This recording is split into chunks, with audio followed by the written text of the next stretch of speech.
Should we get into some Formula One stuff? Has there been a race? I haven't been. I don't know. Are you kidding me? Are you kidding me? It's literally like round the corner from your house. Were you not there? Oh man, I wish. I wish so. I wish I could have gone. I really did. I do feel like I've missed out on a couple of good races since we last went there, Shez. It's just it's just one of those things. Uh, I can't make it to Austin, but it looks like many of our friends did. So, I mean, those of you did, just tell us how it went in the chat. Like, we'd love to know what's going on. Shez, were you grilling some papayas, or are you about to grill some papayas? Man, our commenters have got us, man, dude. Well, Oh, what are yeah, you talking about? I'm going to admit to you right now. I don't think I've ever eaten a papaya. really? Yeah. Wow, that's a bit of a shame. Yeah. But Shez, I just want to say, I mean, look, I mean, Austin gets renewed until 2032, 2034, right? 34. Oh my goodness! Yeah, yeah, Wow, yeah. Plenty of wow. time for us to go back again. I have to say, Well, that was one of my favorite races. It was so much fun.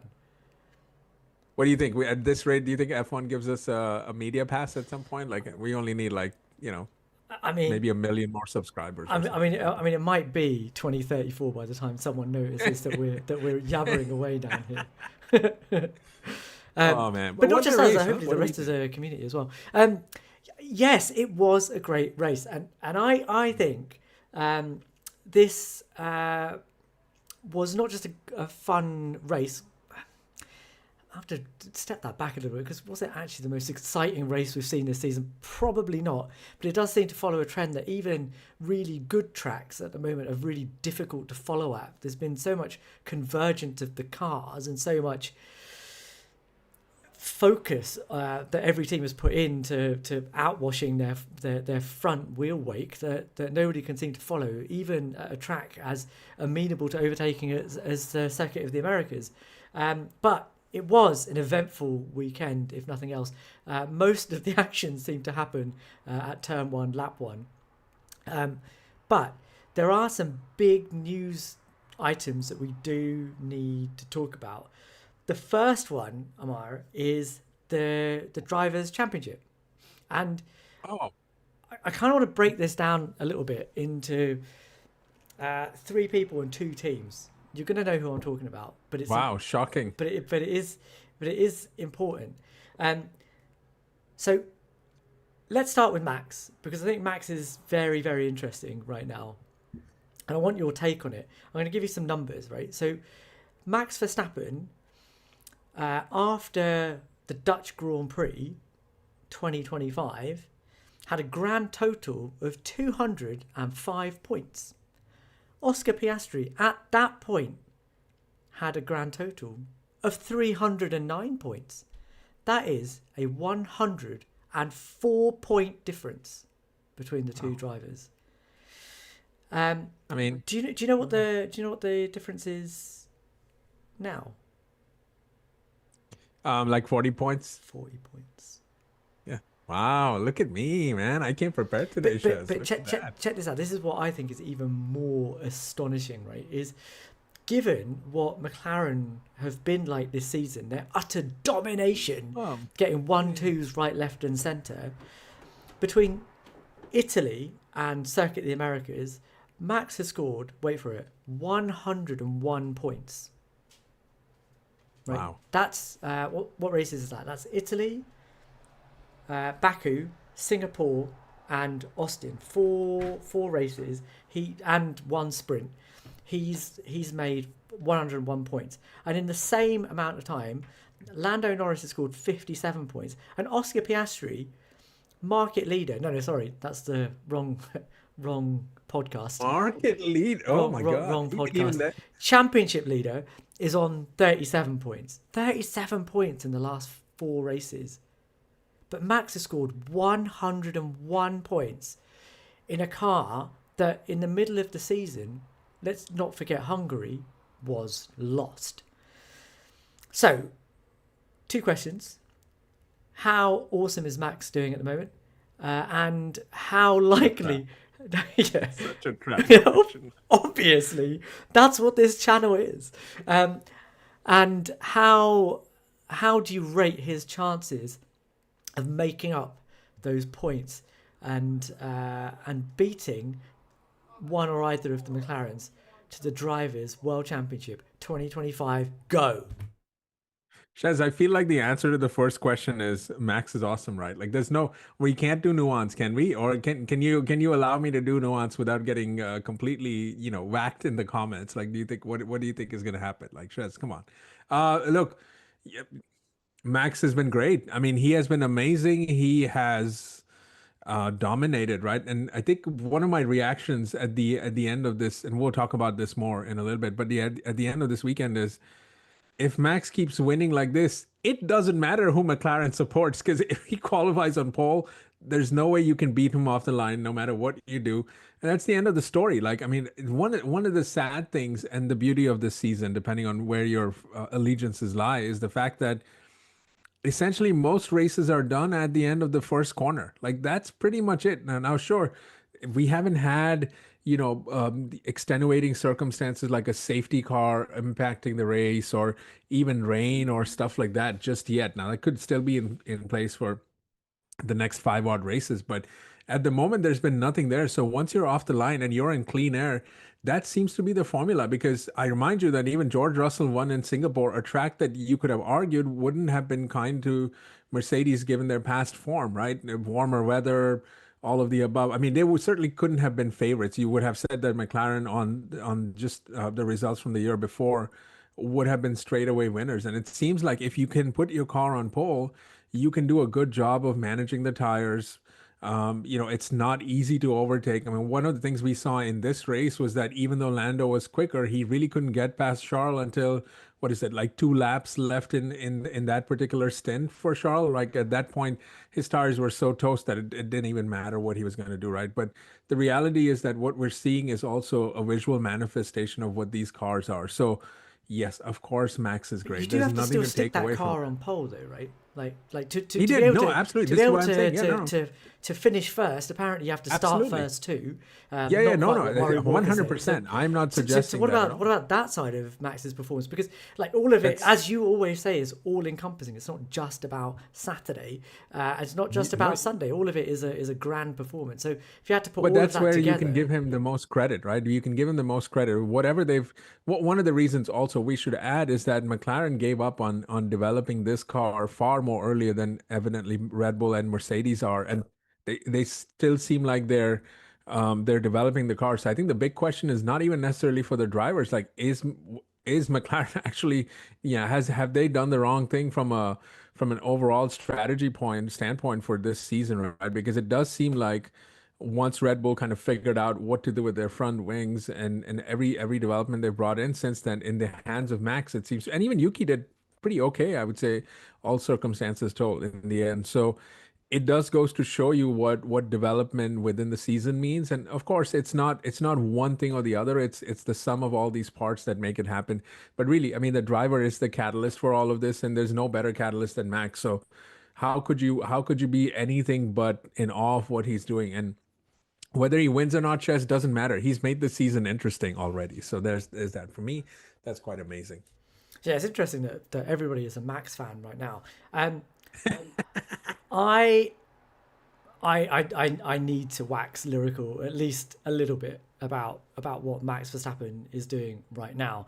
I'm going to hit you guys with a bit more data because you know how much I love looking at Here we go. numbers. I do. I can't help it. I love I numbers. mean, we didn't need charts to know how great Max is, but no, Yeah, go on. but we're going to look at some charts anyway. Okay, so look, this is my usual favorite number, the super time. Love it. Right. And Ammar's going to go mental. You're just going to be able to hear him now. You can't see him, but he's going mental in the background. But as usual, this is our super time graph for all of 2025, right? And each team is represented differently, but the two teams to really look out for are McLaren and Red Bull, and here they are on their own. So the higher up this graph you are, the quicker your car has been. So in papaya or orange, yellow, I think, you've got McLaren, and in blue you've got Red Bull. And you can see that for the majority of the year, the McLaren has been right up there. right? It's been the pick of the bunch. It's been the fastest car on super times, and the Red Bull really hasn't. It's had spikes, but it's also had massive lows. But if you start to look at what has happened from Italy onwards, you start to see that actually the Red Bull has come back to what it was towards the beginning of the season. Now, I want to clear something up here, right? I bring up super times, and there is something to be said about the Red Bull becoming, again, a competitive car. But I don't want anyone to misunderstand that what I am saying is that that has happened in isolation, as if it's just a car has been given to Max Verstappen and he has gone off and driven it. It's not. The super time, especially in this sense, demonstrates why I watch Formula One. And that reason right now is Max Verstappen. Because we have talked about the McLaren guys making it a championship battle, but it's not really been a championship battle. We're going to talk about those two in a second, but it's not been a championship battle until suddenly Max Verstappen is back in it. And the reason that that has happened is because Max has suddenly now got a car again that does what he wants it to do, something that it wasn't doing in the middle of the season. But that is what Formula One is about. It's not just driver, it's not just car. And anybody that tries to say that it's one thing or the other is missing the point. Because the pinnacle of Formula One, and all of the greats have done this, is meld man and machine together seamlessly. We talk about this all the time. And this season, I think, has demonstrated that more than anything else. It's why I'm enjoying what Max is doing so much right now. Because in the middle of the season, Max and the car, man and machine, were separate. They didn't understand each other. They weren't talking each other's language. They were brought together every weekend and they were just arguing with each other. It just wasn't working out. And then they went back to the drawing board. They started to try and understand what the car was trying to say, the messages it was trying to give, what it needed. And Max came back to the car and said, look, this is what I need. And that marriage is what we are now seeing. They're working together. Max asks the car for something. The car gives it to him. And the reason I enjoy watching Max so much right now is that, unlike everybody else on the grid, you look at the Papaya boys, you look at the Silver guys, and you look at the Scarlet Pimpernels. For them, Formula One seems like work, right? They are going out there every weekend and they're slogging away trying to get a result, or trying to be fair to each other, and driving a little bit tight and not being able to be themselves. Max doesn't have that. Max is the only one on the grid right now that, to me, looks like he's actually enjoying it. He's not doing a job. He is doing what he loves. This is not a driver that just likes to win races and dominate. He likes to drive. And what gives him joy, because he's said it so many times, his quote after one of his Mexican races was like, this is what all races should be. I should be able to dominate from the front. Not because he wants boring races. It's because he enjoys, he laps up that communication, that meld between himself and the car. And right now, that's what we're seeing. He's the only one that drives with joy, with flamboyance, with freedom. And it's something that none of the other guys on the grid have got. And for me, that's why I don't care what happens to anybody else right now. And I've said it before, since Monza and that debacle with the pit stops, I don't care. I don't want the McLarens to win. I want Max to win, because he's the only one that is putting everything out there. Maximum attack, no mistakes, perfection, week in, week out. That's the person that should win the driver's title, not a couple of doormats. Wow. Shez, I mean, come on, like, goodness, you why did you do that at the end where you took out okay. You know, I will agree with you that it's not just all about the driver. As I was saying earlier too, this is about Max and the team being together. I think what's been amazing to me in all of this, by the way, let's also give Red Bull a lot of credit, no, Shez? I mean, Yuki Tsunoda scored a P7. I mean, that's pretty good, right? So, um, I think there's an element of it's funny. I mean, after Silverstone, Christian Horner was fired, and Laura Mekius is at the helm, and you got to give credit, man. I mean, again, I don't know if Max can seal the deal on this, but even if he ends up finishing really close, I mean, they seem to have again the right um, reflexes, the right sort of way of approaching not just a race but a season. And so whatever dysfunction was happening there, despite all of that, they've been able to come back as a team and really to do this. I don't think any one of us had any of this happening. I mean, maybe you could have argued that Max could come back in the picture if the McLaren drivers are bickering and arguing, but that's not been the case. Yes, they've underperformed. You can easily argue that, but at the same time, it's not been any kind of disastrous DNF, barring one DNF from Lando, and then of course one from Oscar. Like those are the only two things that really happened. But you look at the way Max is dominated, and to win these races is quite amazing. I would just give a good shout out to Red Bull, right? This Yeah, Red Bull is everything I want Ferrari to be, right? Because look at what they just went through. I mean, can you believe that they're in the mix without having the guy that we've associated with having a lot of success at Red Bull over the course of the years? The guy that Ferrari wants to sign, evidently, or doesn't want to sign, or doesn't want to sign, doesn't want to sign, can't make up their mind. So they're saying everything.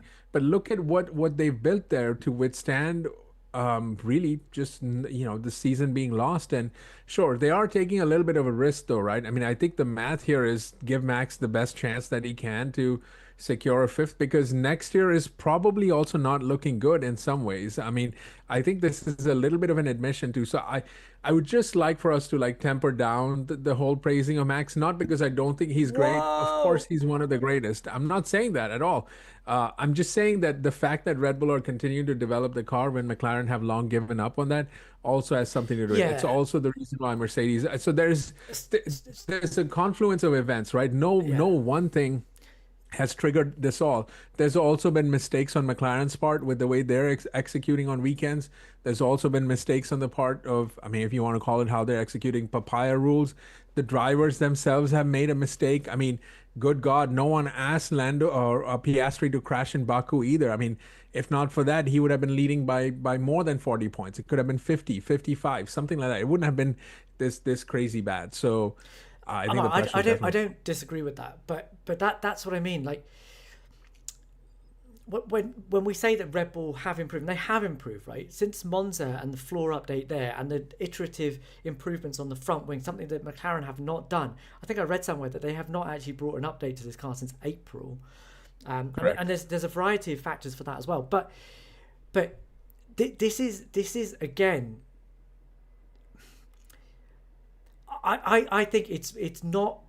I think it's not correct to try and separate those two things out, and I think that's what we have been guilty of propagating, or at least that is what I think people have understood from what we have said about either super times or about Max being incredible. Those two things go together, right? Ultimately, the car is a really intricate utensil that a driver uses to create the performance that they have. But by the same token, the car is just a static object if you don't have somebody sitting in it pushing the pedals and turning the steering wheel. Those two things have to go together. And to try and separate them out and say that one thing is greater than the other is doing a disservice to both. Max's performances at the moment at the wheel of that car are unbelievable. I think we're hearing in our comments at the moment that Yuki's doing a bit better, but Yuki's not getting pole position in that Red Bull right now, right? And I would argue that there are very few drivers, if any, that can achieve that result in that car right now, just because there is just such a symbiosis between driver and machine at the moment. They are working in perfect harmony. That is peak Formula One for me, and I'm not trying to over-egg Max's contribution to that. I think it's an appropriate estimation of how much he brings to the overall performance between himself and that car and the team. because it's not just one thing or the Yeah. other. Yeah, and I think a true mark of a champion, by the way, is not just how he drives the car on track; it's how he leads off track too. I mean, this is something that Lewis Hamilton is trying to do hard with Ferrari as well. But what you're seeing now is also again the visual manifestation of good habits over the years that have proven to be successful. I mean, even when they take risks, Chess, for example, in Singapore the last couple weeks ago, I mean, they put Max on the soft tires, and yes, they effectively seal the deal on what the race would have been. But I mean, even those kind of risks, right? Like that's the way to do it, right? That's how you want to approach a championship season. It's about pushing the right buttons at the right time and also having the right driver to do it. So it's not one piece or the other, but certainly the driver deserves a huge portion of the credit. And honestly, just having Max motivated, which it didn't seem like he was in the middle part of the season because they were struggling so much, I think that just brings life not just to the team, but I would say just as far. I mean, look, man, he's getting cheered everywhere. I remember a year ago there were complaints about him getting booed or something like. I mean, it's pretty amazing, and we love this, right? We love a. I don't know that this is true to say for Max, but we love a quote redemption story or an underdog story, right? I don't know that I would put Max in any. I don't think he's done anything bad. Neither is he an underdog in my mind. But you can kind of see He where is though. come from. He is an underdog. I never. I mean, he's an underdog only because Red Bull struggled during the summer. If they would have put maybe 3 or 4 better races, this could have been completely different. Sure, but that's where the Sure. intrigue comes from, and I think he's reveling in it, right? Correct. And he's as much as he wants to dominate every race, I think he is absolutely relishing the fact that he's coming from behind. He's got a clear aim. Like for the other two drivers, they have to watch out for each other and have to watch out for these papaya rules and blah blah blah. He has one focus, and everything in that team is pointed towards him achieving that aim. All he has to do is outscore the two McLarens by 8 or 9 points every single race, and he wins the world championship. And there's a joy in his driving, a freedom in his driving It's that I also just don't see simplified, anywhere Chaz. else in the grid. Yes, there's great beauty, and we can move on to the other guys now because I know you wanna bash them up, but there's great beauty in having simplicity, right? Like it's just win, baby. That's it. Like if he just wins, this thing is over. And to be honest, the way these last few performances have gone, if he puts it on pole, it's over, man. You can't do anything. I mean, look at what I mean. There's just nothing going to happen. And now the real question is, will McLaren have an answer on some of these tracks that are at least on paper friendlier to them? We'll wait and see what that looks like. It hasn't quite manifested itself yet, but that remains to be the intrigue. But whatever you say, man, I'm really happy for the way Max's and Red Bull are really fighting this season. They might not be great next year, but what the heck, man? Let's just enjoy this season. Indeed. Let's let it go down to the wire. Who knows if AD 25 will be better than AD 21? We might just forget about AD 21. Oh no. Lord. Okay, Too far. I went too far with the praise there. But before we move on to all things papaya, one of the things that I thought was interesting over the weekend was Red Bull really coming back to what they do best, even under Laurent Mekies. Oh, okay. Yeah, what did you think of that? So just if you guys don't know, I love it. One of the Red Bull team members was earned the team a €50,000 fine because he was hanging around on the grid when he shouldn't have been. But the reason that he was there, and I think it was a he. I actually don't know. They were there. Whoever the reason it was, they were there was because they wanted to tamper or take down the little reference strip that McLaren put on the pit wall to give Lando a guide to where he should place his car in his pit box. What do you think of that? I love it, man. I mean, this is the stuff you want to live for, right? Like this is the fun, cheeky sort of things that are there to irritate you. Like, evidently it's not illegal, although they did get fined for it, which I don't know. I have to read through that document a little bit more to understand what's going on.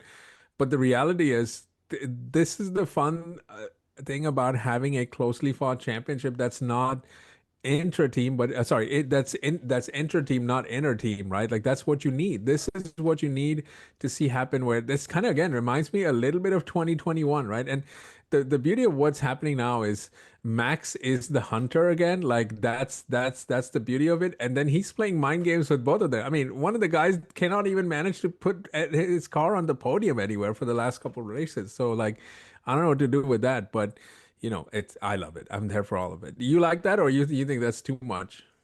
No, I loved it. I loved it. That's it's vintage Red Bull, really, isn't it? Like it's within the rules. Can we create an advantage for ourselves or disadvantage our rivals?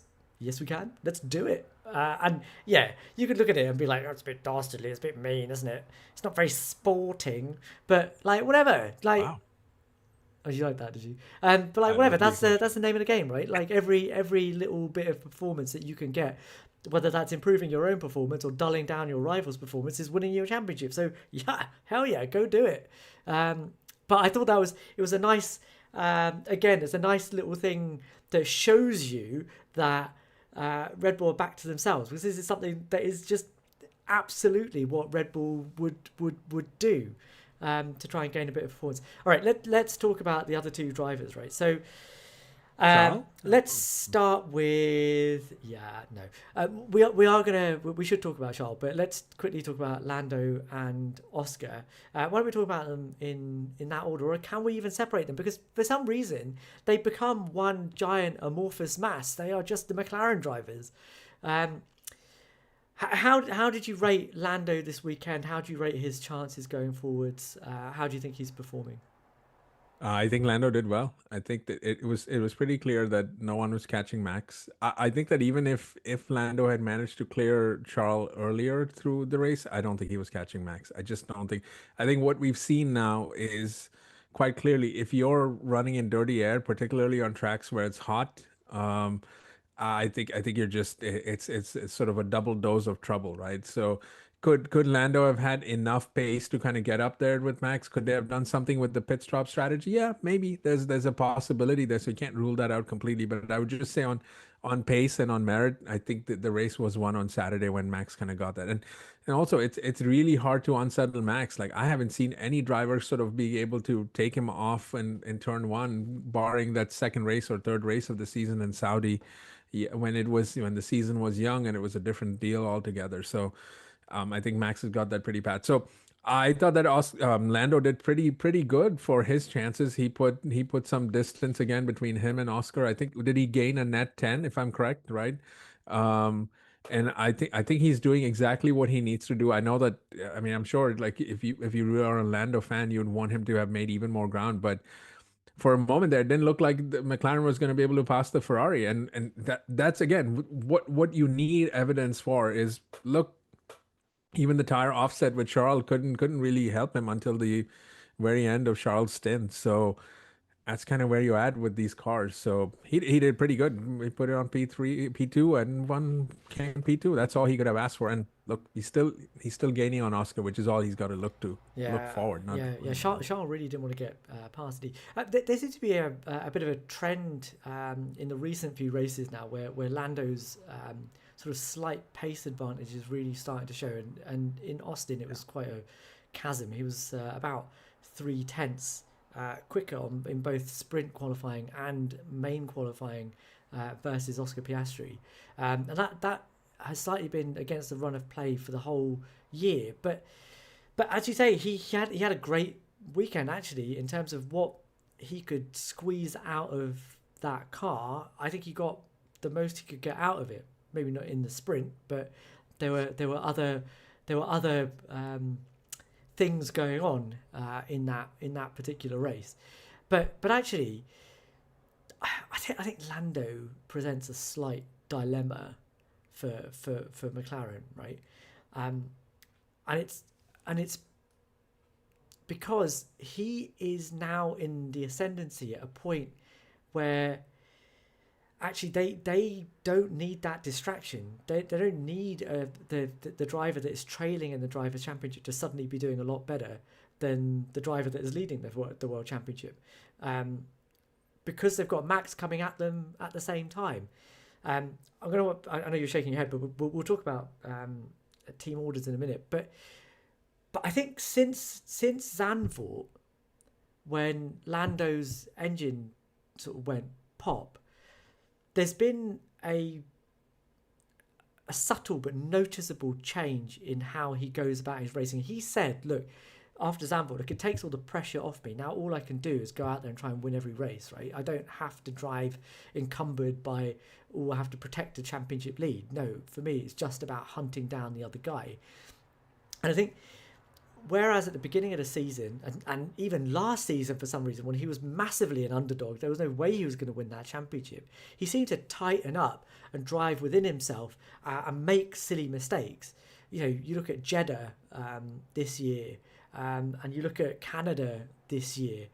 You know, these are silly errors that you know, somebody that is relaxed and sort of believes in themselves, they don't have those mistakes. Whereas that's what Oscar was able to do at that point. But now, when for some reason, well, not for some reason, because he's behind in the championship, it feels to me much more like he's driving much more like freely. Like he's just happy to just go, right, like I just need to go out there and do the job.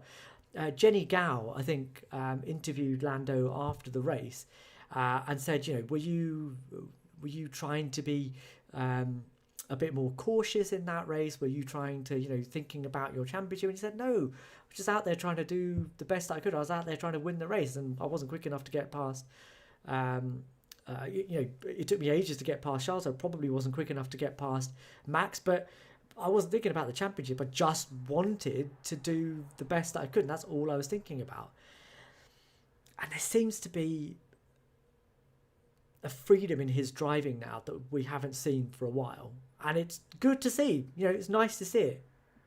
I just wish it had been there earlier in the season, because it seems a little bit too late. Not too late. It might not. No, it might. Yeah, I agree. It might not be too late. But this is a change. This is the thing that we talked about. I said that I would eat my humble pie if Lando did the thing, but to be fair, he is actually doing the thing. He is maximizing the potential of the car. He's not making mistakes. I can't ask for much more from him than that right now. But he would have made his life a lot easier if he hadn't. If he'd been driving like this all season. Should have. Well, yeah, but tell me I'm wrong.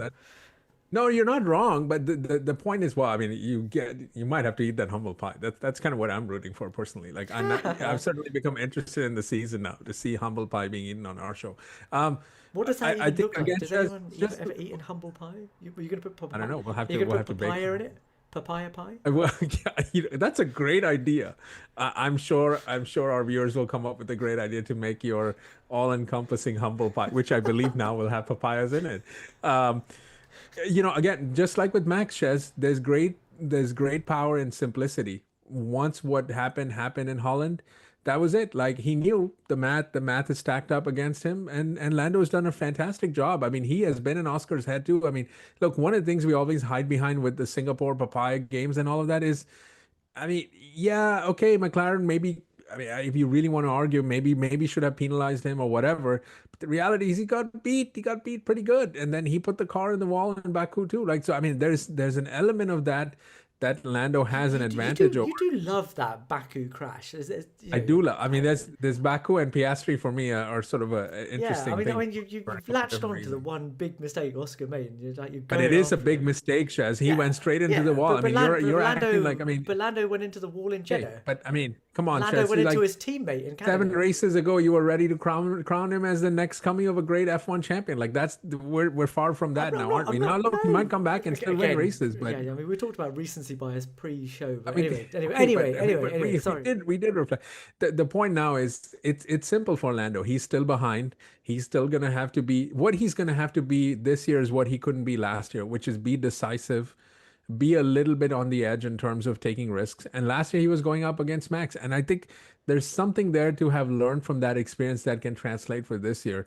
And I think the best thing for him to do is I think he's in the best position possible in my opinion, because yes, Max is coming from behind, but you know, this is really about Oscar. The pressure is now on Oscar because he is the championship leader. It's not really on Lando, because at the moment no one expects him to beat Oscar. So that's kind of where we're at. Like, so he can drive freely, he can take more risks. It's all there for him. And then on the flip side, Oscar has to be a little bit more defensive. I would say though, Shez, one of the things that was really, really fun and telling from the driver's cool down room discussion after the race in Austin is what Charles told Lando, right? And Charles was telling both the drivers, like, I was surprised that I was the only guy on softs, and basically Lando said something, and then Charles said, "Well, I'm surprised you didn't go on there." And I think that was the trick that McLaren. If you were to be critical of McLaren yesterday, that could have been a trick to play. Although because they should have probably been on the soft tires. That would have been their best chance of getting past Max. But there's And a then, I mean, look, but but there's a bit Shez, of in their defense, they complacency. didn't get the sprint race. So I, then, I mean, the I thing can is, see why I they didn't. think there is a bit of complacency on McLaren's end of this, though, right? Where they've been I mean, but dominant for they're so in a long. They're just like, we should just be able to strap on these tires and be quicker than everybody else in the race. That's what we were expecting. It's what we were expecting. It's what they were Yes, it's expecting. also low to stakes for happen as Ferrari. well, Like right? Ferrari had nothing to lose in Correct, that case. correct. And if you were listening to anybody on social media around the start of the race, there were absolute screams of "What the hell are Ferrari doing? This is a complete Yes, nonsense." I was one of them. Yeah, exactly. And look how it turned out. I mean, that again, Charles would have been in the same position as Max was in Singapore, except worse because that Ferrari would have been much slower than the Red Bull was in Singapore if he hadn't jumped at Lando at the start, right? No brakes. But I think when we're talking about Oscar, we have to talk about what happened in the sprint, right? Because one of the things that you're going to talk to me about is, wasn't there contact between teammates? Don't touch me! Don't touch me! Don't touch me! Don't touch me! And I found it really interesting, actually, just as an aside, how vehemently Zach Brown was trying to blame it on Nico Rosberg. Like, it was as if to try and divert from the fact that one of his drivers hit the other driver. Well, but if he would have said it's Oscar's fault, you would have all of you guys breathing down his neck with the nut. There you go. He's still supporting Oscar. He's still supporting Lando because he was an employee in his company or whatever, crap we've come up with the last couple of days. But let's have a little think about it, right? So off the start, Lando actually didn't have a brilliant start, but he was just in a better position. So he was like, Max was already gone at this point. As you can probably see from our thumbnail, that's what I've tried to say. There's a stricken McLaren and a Red Bull off in the distance. But Lando had the inside line to Oscar. Oscar tried to steam around the outside, and I think he realised, okay, I'm just not going to make the move from there. But what I need is to try and get ahead of Lando. And he did what would have been a great move if it had been on lap 30, turn 12, not lap 1, turn 1. Where, you just don't know what's going to be steaming down the inside of the track. Notice, Alice Copenold, that I didn't say steaming down the inside because that would be rude. And lo and behold, there was Nico Hülkenberg trying to fend off Fernando Alonso. That's just what happens into that corner, which I think is an absolutely brilliant corner, by the way. I just think the layout at COTA is so good that it allows for stuff like this to happen. And, what would have been a good move at another time, at another corner, suddenly turned into a big fat accident. And yes, it was a racing incident. I don't think anybody was at fault. I don't think any of it was intentional. I don't think... Well, in the same way that I don't think Singapore was particularly intentional. Okay. Fair enough. But there was a consequence there, right? I mean, I think the stewards ultimately made the right decision. Yes, it was a racing incident, but Oscar, they were laughing. But Oscar has to take the lion's share of the blame for that. And again, that to me that comes back to the way he is not thinking about the present, like what's happening in front of him, being able to drive how he wants to be able to drive, extract what he wants to do from the car. He's thinking about a championship, and I think for some reason it manifests in him as being off the pace. Like, he qualified as badly as he did, I think, or that far off Lando in both of those qualifying sessions, and he did the same thing in Singapore after he was overtaken.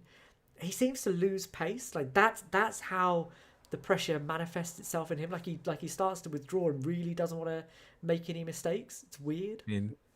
I mean, to be honest, this whole papaya rule stuff is something he shouldn't be thinking about because again, for all the screaming and crying that people have done about papaya rules, he has just lost a net 6 points as a result of set papaya rule swap that or not no swaps in the case of Singapore that hurt him, right? That has nothing to do with where he's at today. And again, what you saw in the sprint race was a really clumsy move, Shez. I can't buy that. Yes, it was not his fault, but that move was never on. And Shez, you can't tell me, as you just said, that move is not something that should happen on lap one. You know, you have the whole grid steaming ahead of you. I mean, we just saw the same thing happen to Carlos Sainz not 2 years ago, right? So, I mean, this stuff was not required. And in a sprint race, I mean, he could have just tucked up behind Max and kept P2 for him, which is all he really needed to do. I mean, it's a 1 point difference in a sprint race. Like that's it, not a huge gap. So like he wasn't going to lose any. Instead, he went for that clumsy move.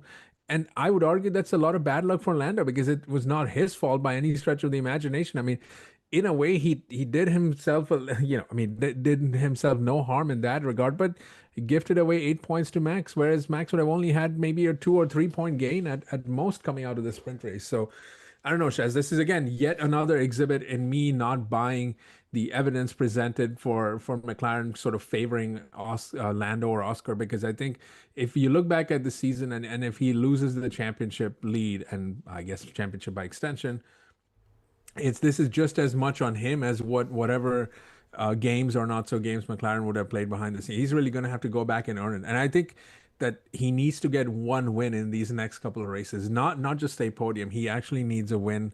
It looks like to get his Yeah, confidence back but because that's the thing that's gone but really. but but I think okay. So that kind of brings me to two questions, right? The first is one that you've just answered about whether or not they should introduce team orders, and favor one driver over the other. Like it's way too late for that now. They if they were going to do that, they should have done it at that point where they switched them They were around never in going to do Monza, it. right? If they were going to do it, that's when they should have done it. But I think they didn't really contemplate how serious the threat from Max Verstappen was going to be. I think if you take Max out of it, if Max wasn't in the picture, then they can carry on doing what they've been doing and be all la-di-da about their championship Oh, I mean, challenge and yeah. let them fight it out amongst each other. But actually, in this situation, what you actually need is not to have your two drivers take points off each other and actually just put everything behind one of them and go, right, go for it. But they're not in a position that they can do that, not just because of what happened at Monza, but also what we've just talked about. How can you throw all your weight behind Oscar when he's the driver who is having a crisis of confidence, is putting it in the wall in Baku, is having a problem with his pace at the circuit of the Americas, whereas Lando is the guy that's in the ascendancy, that is driving fast, consistent, mistake free. You can't back It says, one of but those drivers at this point. Go on. now I was going to say, I mean, I think the problem is even bigger than that, right? If Max continues to put it on pole, it doesn't matter who they back. Like they have to, McLaren have to manage to out qualify Max, not by one position, but by two positions. They actually need both drivers to secure a 1-2 to at least give one of their drivers a chance to have some separation. Then you can talk about team orders. By the way, Shez, I listened to the entire team principals conference on Friday from Austin, and lo and behold, your boy Zach Brown was right there, and he was asked all of these questions. Yes, your boy Zach Brown. I mean, I do your like him. boy Zach Brown. I do Yeah, like Zach yeah. Brown. Yeah. Well, of course, I can imagine. I mean, he was asked the same exact question. In fact, the question from one of the reporters was, "Well, this is turning out to be a little bit of the 2007 season, right? Yeah. Are you sure that this is exactly how you want to kind of see it happen? Don't you want to prefer one driver or the other?" And he said flat out, without blinking an eye, that is not the brand of racing that we want to have at McLaren. Now, I know what you're going to tell me. You risk the chance of losing a World Drivers' That's Championship. It looks embarrassing. Maybe, but it's maybe not. But Amar, just, but listen, but this it's is what he not said. just that. I am well aware. He said, I'm well aware of what 2007 was, and I'm well aware of the fact that Max is nipping on our heels, and it may well be that that might be the outcome of this year. But we're not going to prioritize one driver or the other. We're not going to do team orders. I just But want to make Amar, sure I'm clear it's with that. not even that, right? It's not even a team orders problem, right? It's the reason that I want Max to win this championship so badly is because of the way that McLaren have gone about treating their two drivers. They, in this quest for fairness, they've been anything but fair. Shez, but I mean, come on, Shez. I mean, we've seen other drivers be sacrificed, second drivers be sacrificed for the first driver to win. That's no more fair. But that's like, not I mean, when what's Barrichello happening gives here. up a position to Ammar, Schumacher, like that's not great Ammar, either. I mean, come on. Ammar, that's not what's happening here, right? That incident It's a in different Singapore flavor. should not have even created a sentence of news after the race.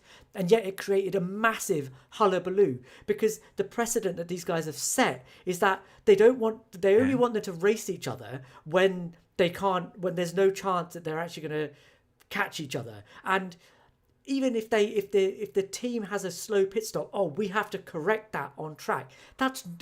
These things are just normal things that happen in a Formula One World Championship. So to try and correct those things is actually detracting from the competition that you're seeing on the track. It's artificial. It's creating a level of complexity and nonsense that doesn't need to be there. It's not fun to watch them swapping. Okay, I'm not suggesting that it's What fun. is more fun, right, is watching Charles Leclerc and Lewis Hamilton having a ding dong, just in the Not if middle you of the ask the race. Lewis Hamilton fans, they were upset. They were mad upset. Shez. I can question. but that's my I point. can question the how sensible it was for Ferrari to let them do it when Charles was about to come into the pit lane, but Ferrari let them do it, and it was brilliant to watch. Watching Lando and Oscar having a little radio war with the pit wall to allow one of them to have an advantage over the other is nonsense. Who wants to watch that? Tell me. No, I'm not suggesting that what they're doing makes their brand of winning more interesting, more intriguing, or any more better than what we've seen before. What I'm telling you is they have earned the right to do this their way. Sure, they It's have. as simple That doesn't as mean I that. have to And that's what like Zach it. is- And it that's doesn't what mean Zach that it's is- no, successful. I'm not. It doesn't mean it's going to I didn't work. say you have to like it. I'm just saying. You're. Of course, you should root against them. That's how you feel. Yeah, but the point is, what I'm trying to tell you is what I heard from Zach, which is he says point blank, and this is my paraphrasing. We have earned the right to do this. We're going to do this our way. We know internally what we're doing. And for me, yes, while I How don't like arrogant this is brand, that? How but arrogant I is don't that, like this Lauren? brand. But then it's no different than when you ask one driver to swap positions with the other because the driver behind the first guy is leading in the championship, and that is equally distasteful too. So for me, I'm not making a distinction between that brand of distasteful and this. But I don't think they would have had to do that if, in certain circumstances, they had just let the situation play out as it should have been, right? So why create idiot scenarios that hamper one driver or the other? Yes, and then you and I create a look at it situation- scenarios because we are seeing what's happening in the race. What they're telling you and what Zach is telling you is we have an agreement internally about how we're going to handle this. It's so period. silly. They're not sharing that, and even he was even asked that. Why not tell us what type of reprimand Lando got? He said, "I'm not entitled to share that because that is internal." Can we talk about that as well? Because I think it's again, you know. People know me as a not particular fan of Lando, right? But these repercussions, and it's been postulated. But I don't understand why you're looking at it this way. They don't look at it as repercussions. But they I do, don't they even called those them of you that are saying repercussions. that. He said, They're Lando not. himself said, Oh, I have okay. got repercussions. So they are calling them repercussions, consequences, whatever It you was want a to say. slap in the wrist. Whatever That's you want to pretty say. much But we don't have to- if as it's being postulated, it's something to do with pit stop, order of going out in qualifying until the end of the season. I think that is artificially interfering, hamstringing one of their drivers. Right? That's a complete antithesis of how you want to go racing. You want to maximize everything that you can out of the car. Let me finish this for a second, right? I was going to ask you a question. It's what Max is able to do at Red Bull. There is no distraction. He's able to maximize everything, and it's what McLaren are not allowing themselves or their drivers to do, and it's ruining, for me, what could have been a really interesting championship between two drivers within the same team. But it's also ruining, or at least jeopardizing, their chances of winning a world championship. Go. What's your question? Well, my question was going to be, did you hate the time when Schumacher used to get all the swapperoo orders and and find himself the beneficiary of it. Because to me, that is also artificially changing the overall result of races and championships. And I'm saying if you don't have a problem with that, then you cannot have a problem with this. Again, I'm not saying that their brand of racing is more interesting. Certainly, it makes it more distasteful and more boring to watch. But go ahead. What are you saying? What are we? Oh man, okay, yeah. Who's in the comments? Mr. Razor. Is it Razor or Razor? Razor 393. Wow. We have a question. Okay, let them race only works when they're the only ones fighting. Zach Clown. Oh my god, I can't read this. Come on, man, guys, be a little bit better with the questions. Zach Brown and an F1 team deserves the pie on their faces. Yeah, okay. Again, I mean, so the question is, do McLaren need to feel embarrassed if they've lost the World Drivers' Championship? Look, I think they should, but what I'm telling you, if you go back and listen to Zach Brown's press conference, that's not what they're thinking about. Now you can say, "Oh yeah, that sounds crazy," and maybe that's just something he's saying out in the press too. Look, I think that if they lose the World Drivers' Championship, it's not because they decided to papaya rules this or not. They're losing this championship if they decided when they decided to stop developing the car. That's really what this is. Because if McLaren were quicker, this would not be an issue. Other than just us saying, we "Oh, they're favoring one driver over the other." That's all we could really do at that can we point. talk about that very quickly though, right? Because Okay. because yes, there was probably a conscious decision to stop developing the car, but it's suddenly become like a confluence of problems, hasn't it? Sure. The way that they have been running their drivers means that one driver hasn't been able to um, hasn't streaked ahead and been able to really dominate the championship. And that's allowed Max Verstappen to get in. And that's been compounded by the fact that actually they can't develop the McLaren. And that's for a couple of different reasons. The first is because they're trying to... They're planning for next year. Yeah, to plan for next year. Second is because they thought they had such a huge advantage. And they did enough to win a Constructors' Championship with 6 races to spare. But now... that has been shown to be slightly complacent because they're not able to carry it through to the end of the season. But third, because of their Constructors' Championship position for the entirety of the season, not just in July when things get switched up. And this isn't my point. I think Damon Hill made this point on the Checkered Flag podcast. Shout out to him. Said that, yeah, exactly that because they're at the top of the Constructors' tree, they have less time in the wind tunnel, less time in CFD, so they have fewer resources, whereas Red Bull, who are in fourth in the World Championship at the moment in the constructors, Yes, have barely. got consummately more resource to throw at the current car. And it's also like, as you said earlier, Red Bull can kind of look at this like, you know what, we may never get the chance, or certainly not a chance anytime soon, to win another Drivers' or Constructors' Championship. And therefore, let's just throw everything at this car right now, in the same way that they did in 2013. Remember that? And they won 9 races on the trot, and there is a very distinct possibility that Max Verstappen might just win 9 races on the trot. Might. Let's see Well, what he Mexico can't now, brings up because, to, right? because he didn't win in Singapore, but I mean, but he could get pretty close to it. Shez, we've got a shout out to Razor, by the way. Thanks. I mean, we're getting peppered today. What, No, but Shez, this is you a wanna- good question. Thanks, Razza. Amazing. Another super chat. Love it. Razza says, by the way, team has a direct hand in the psychological strength of the drivers. Papaya rules has them doubting their own moves, strategy, execution errors, and I do agree with that. This was the other thing about Oscar driving within himself and driving tight, having that pressure of the championship on him, is because I still don't think I've completely put to bed the fact that these papaya rules always seem to land on Lando's side of the garage every single time. And whether that's explicit or implicit, that has to be weighing a little bit on Oscar's head, like to the Clearly point where, has, yes. yeah, and certainly from Singapore, that's made him really doubt that this team is actually behind him. And he's not going to say that in the press. He's not going to say that anything other than they're behind me. But it's got to be playing on his mind a little bit. Anyway, sorry, go on. No, I mean, honestly, I mean, I appreciate the question, but I'm sorry to say, that's loser mentality. Did McLaren produce a world championship winning car by any chance? Did they give both drivers a chance to win multiple races and compete for a championship? I don't get it. Yes, I agree with you that it's whatever they're doing is making an impact, but that's an excuse on the drivers, man. I mean, look, Max is tinkering around. Max's team, I should say, is tinkering around with the tape at Austin. Like, so I mean, you can go and scream, start. Oh my God, you can't do that stuff.